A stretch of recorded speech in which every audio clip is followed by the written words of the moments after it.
Ladies, gents, I'm Papa Smoke and welcome back to another House of Smoke video.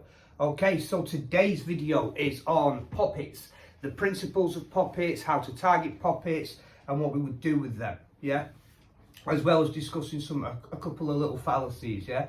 Okay, so first of all, right, the Poppet or Voodoo Doll isn't even originally from Voodoo, yeah? The Norse practitioners, Norse pagans, were using Poppets in sympathetic magic before Vodou where we sort of adapted it. And also people who practice Kabbalah use golems, which I believe Kabbalah is Jewish magic, or it's magic based on some sort of core Jewish beliefs. But anyways, they use golems, which are like clay puppets, yeah? Right, but Vodou sort of adapted this over the years, yeah? And obviously they became famous as Hollywood used them along with the zombie and other things to do with voodoo to make it look scary to the world, sell movies and all that. But anyways, back to the principles of Poppets, yeah? So, the Poppet itself represents your target's body, your spiritual body, astral body and physical body, yeah? Basically all your target's bodies, yeah? Unlike jar work, it does not represent their whole microcosm, so this work will just affect the target. Well, primarily just affect the target, unlike the jar, which can affect everyone and everything around them, yeah, right? And there are a few symbolic things we do to the Poppets, yeah, when we're preparing them, and we'll cover these step by step. We'll even talk about the most famous one and the most misunderstood fallacy, and that's using pins or nails, yeah? Now, as I said, the Poppet represents someone's spiritual body. When we do dark work Poppets, these are destroyed afterwards, yeah? Usually when we do light work Poppets, yeah, we usually feed them and we keep them somewhere, yeah? Usually somewhere safe and somewhere comfortable for them. So if we're doing like a healing Poppet, a money Poppet, a love drawing Poppet, yeah, we would keep them somewhere safe and we would feed them on a regular basis. With dark work Poppets, once they've the rituals have been completed, yeah, are either burned or buried, yeah. And again, like curses, hexes and jinxes, depending on how you dispose of the Poppet, depends on how long the work takes to hit, yeah, and how long it'll take to fizzle out, yeah. So if you bury a Poppet, yeah, the work won't be fully manifested until the Poppet's fully rotted into the ground. However, once it's fully rotted, over that period of time, the curse will get worse and worse and worse and worse until it's fully rotted into the ground. Then it'll manifest fully, hit them in all its glory, and fizzle out slowly. Yeah. If you burn a Poppet, yeah, the work comes on nice and quick, hits them nice and quick, but fizzles out a lot quicker. Yeah. Now some of these don't even fizzle out at all. Some of them just hit them, yeah, and they don't even go down in magnitude. They just don't get any worse. They just carry on at the same level of fuckery. Yeah. So sometimes it's very difficult to undo these as well, especially if you've burnt them, because it's not just simply a case of undoing the work. It's more of a case of making a deal with the spirit who empowered it to relent from attacking the target. Yeah. So anyways, how we target these is quite interesting as well. You can use a petition with your target's photograph. Yeah, some have the target's photograph and they even write desired effects on the back, or you can have the target's photograph on one side and you can have the vive of the lua or sigil of the demon or sign of whatever spirit you want to work with on the other side. Like I said again, if you don't work with spirits, you could just have the photo with the desired effects on the back, yeah. Some people write a full petition, so they'll have the vive or sigil on one side, and then they'll flip it over, and like I showed you in the previous weeks about how to prepare a petition, it's down there. I'll grab it for you. They'll do something like that, name on 5 lines, turn it to 90 degrees, effect on 7 lines, yeah, and then they'll stuff the Poppet with that, yeah. Some write draw a vive or a sigil on one side and then write the effects in small words, like say you want pain, misery and suffering, yeah, like they'd write those 3 words repeatedly on a full piece of paper, cut them out, roll them into little scrolls and stuff the Poppet with it, yeah. When you prepare a petition, you stuff the Poppet with it, yeah. So whether you're doing loads of little scrolls like that, whether you're doing a photograph with a vive on the back, whether you're doing a vivi or sigil with a petition on the back, yeah. A lot of people target him those ways. Some people swipe the personal effects of the target and stuff them with that, yeah. But my favourite method is baptising them, so getting some holy water, yeah, and baptising them in the name of whatever divinity you serve or believe in, yeah. So if you're a Vodou saint, you might baptise them in the name of Bon Dieu, you know, big good God, as your target. So if your target's John Peter Smith, born the 1st of December 1983, you'd be like, I baptise you as John Peter Smith, born the 1st of December 1983, in the eyes of Bon Dieu. Yeah, something like that, yeah, with holy water and stuff and all that, like a little ritual. This, yeah, tells the spirits that this is a representation of that person. Yeah, it's now recognised as that person by the spirit, whichever spirit you serve, whichever divinity you subscribe to, yeah. So in my case, Bon Dieu. So then now it's seen as that person in the eyes of Bon Dieu, so it's seen as that person in the eyes of the Loas. So now they know who to target, yeah. Okay, so that's how you target your poppets, yeah.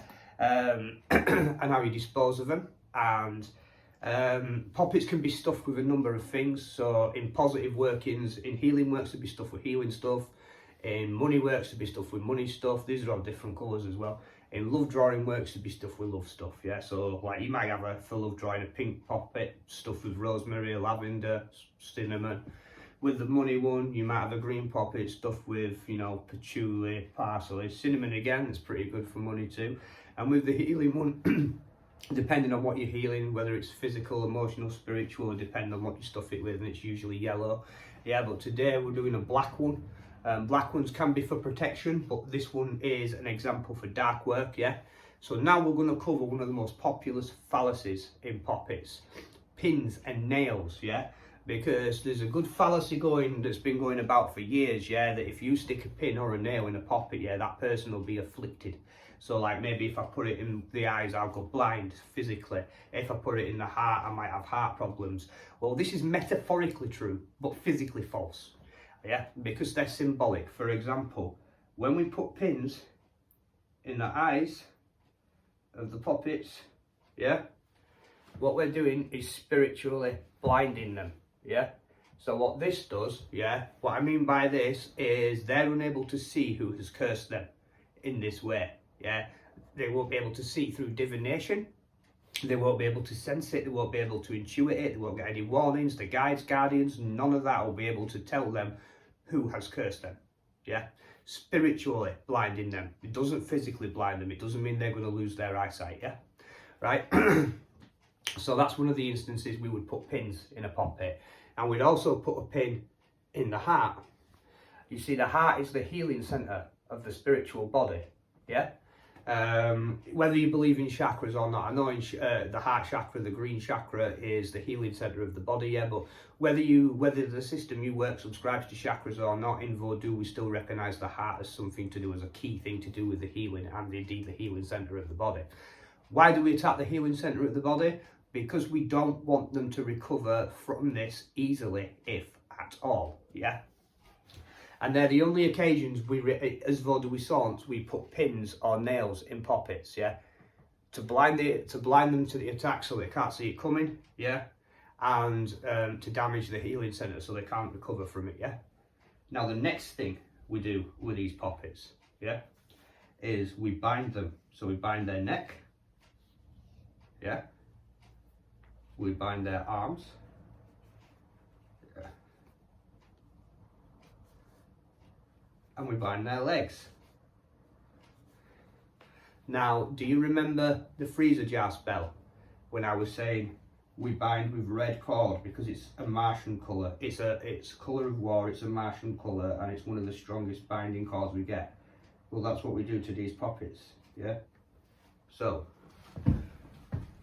we bind their hands, legs and neck, yeah, with the cord. What does this do, Papa Smoke? This prevents them from successfully retaliating. So I know we've blinded them so they can't see it's us anyway, but let's just say your target knows you do voodoo and they're going to suspect that you've done this to them, whether they can see it or not, yeah.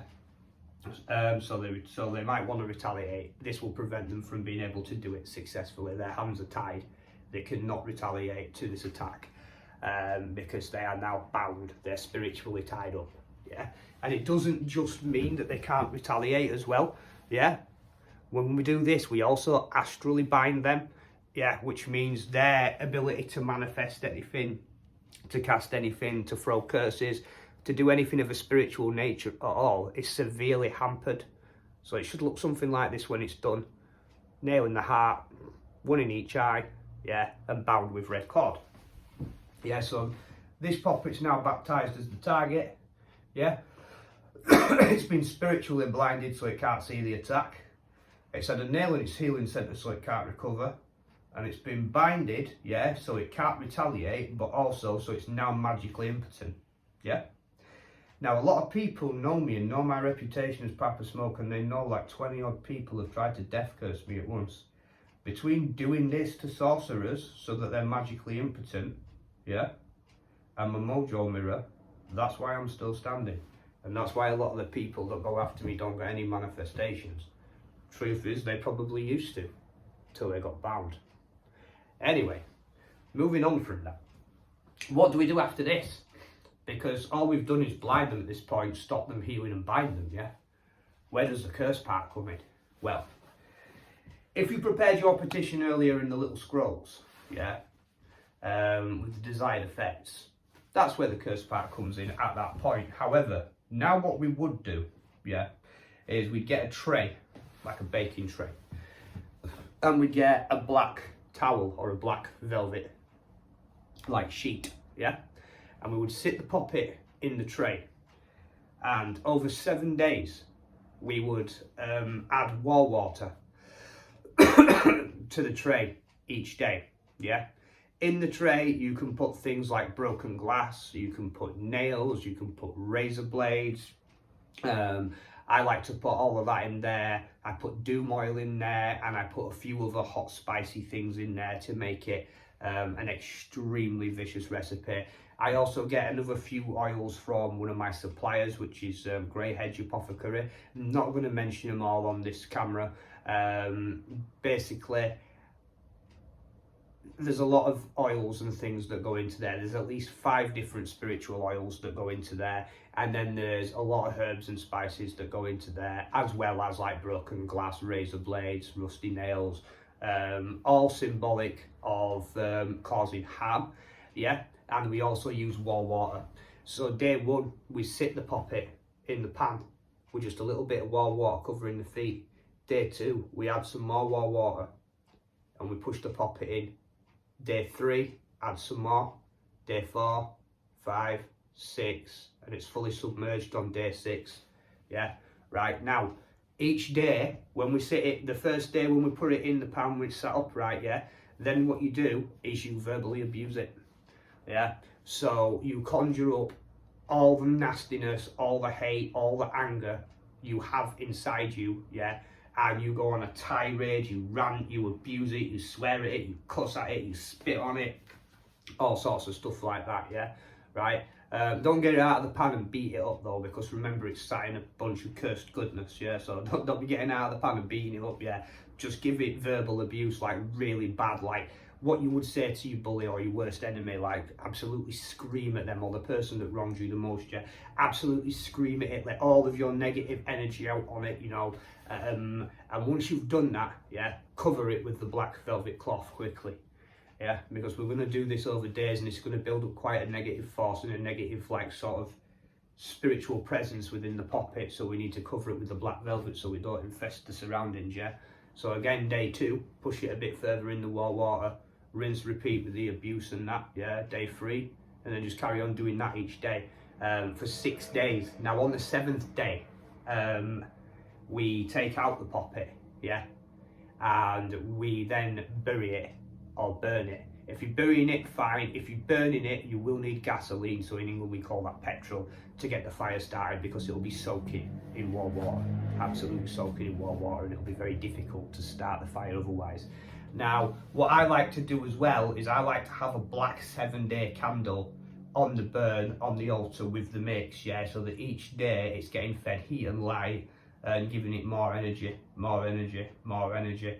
And that black 7-day candle I usually dress with a few oils such as doom oil and other oils and herbs I'm not going to mention because, you know, this isn't really a how to do this curse video. That's coming up a bit later on in the week. These is just like the principles of the poppet and cursing them. Now there's another ritual similar to that, yeah, that requires you to make the little scrolls. And when you make those little scrolls, you write stuff like insanity, madness, delirium, yeah, right? And again, you verbally abuse the poppet, and this time instead of war water, you use 4 thieves vinegar, yeah. And you can put hot and spicy stuff in there, but you don't really need to put anything such as like nails, razor blades and broken glass in there. You can, but this one where it's sat in 4 thieves vinegar instead of war water, which again we'll cover another week, yeah, is to cause insanity. This one has a little bit more of a twist to it, because whatever you say to the doll in the insanity curse, yeah, replays and the target's marked. Yeah, so we just went over some of the basic symbologies and a little explanation of a couple of spells that you can do. Obviously I'll show you them in detail as times progress, but remember, yeah, the poppet represents someone's spiritual bodies. So the spiritual, the physical, the astral, yeah, represents all a person's bodies, not all a person's microcosm, yeah. Pins and nails are only used in poppets to spiritually blind the target and damage the healing centre. And we bind the poppet with red cord to astrally bind it, making it spiritually impotent and making it unable to retaliate. So this has been slightly longer than usual. Oh yeah, remember as well, you have to dispose of them like disposing of a body, yeah, burning or buried, yeah. So anyways, been a bit longer than usual, but I hope you enjoyed this video. Next week we're going to cover another curse. We're going to cover a paper poppet curse. Yeah, so a very, very simple curse I'm going to show you next week, where we take a paper poppet, we baptize it as our enemy, and then we bind it, put some pins in its eyes, and we do some stuff to it. Just a simple 3-ingredient curse. Anyways, I'm Papa Smoke. Don't do anything I would do, which ain't a right lot. Peace.